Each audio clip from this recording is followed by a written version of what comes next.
Rebecca Fenton, 49, was convicted of first-degree murder in the death of her husband Larry, 57, who was found dead in their Clearwater, Florida home in February 2008, lying in a pool of blood. Despite being arrested 6 years after the incident, she maintains her innocence and asserts that she had nothing to gain from her husband's murder. Rebecca received a life sentence without the possibility of parole and is currently serving her term at the Lowell Correctional Institution in Florida. What evidence did they find? Why did she kill her husband? And how did she manage to get away with murder for 6 years? During an interview with Piers conducted at the prison, Rebecca expressed her strong desire to appeal against the conviction, vehemently denying any involvement in her husband's killing. She insists that she is not a killer and maintains her innocence, seeking justice for what she believes is a wrongful conviction. Rebecca and Larry met at the gym and fell deeply in love. They lived a lavish lifestyle, thanks to Larry's well-paying job as a pharmaceutical rep. However, 3 years into their marriage, tragedy struck on Super Bowl Sunday, 2008, when Rebecca discovered Larry's lifeless body in their home. She called the police in distress, claiming the house had been ransacked. But as investigations unfolded, authorities grew suspicious of the circumstances surrounding Larry's death. Despite Rebecca's grief-stricken appearance on TV, doubts arose about the truth behind the incident. Larry was home, she says, about the day of his death. He was watching Tiger Woods on TV, and then was going to take a nap and watch the Super Bowl later that evening. I checked on him to see if he needed anything, and he said we would order a pizza later that evening, and I went back out to the gym. The last thing that my husband said to me was, "I love you." I had my music blaring as I was working out.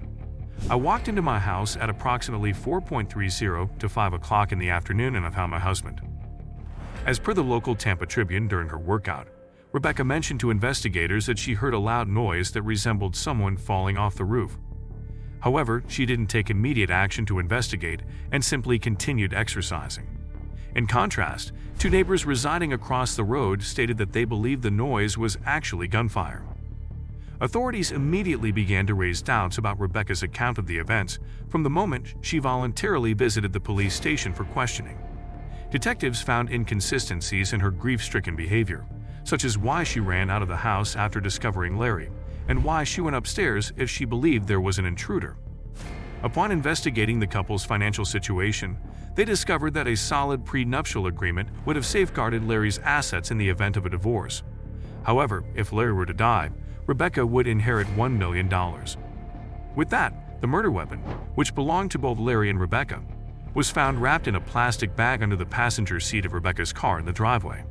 It contained 5 spent casings and 1 empty chamber, and the bullets from this gun matched those that killed Larry. Additionally, a box of bullets with 5 missing rounds was found in the couple's bedroom. Rumors circulated about Rebecca's relationship with another man named David, whom she met in AA. Detectives suspected a possible romantic and emotional involvement between Rebecca and David, further complicating the investigation. But why was Rebecca Fenton arrested 6 years later if she didn't commit the murder of her husband?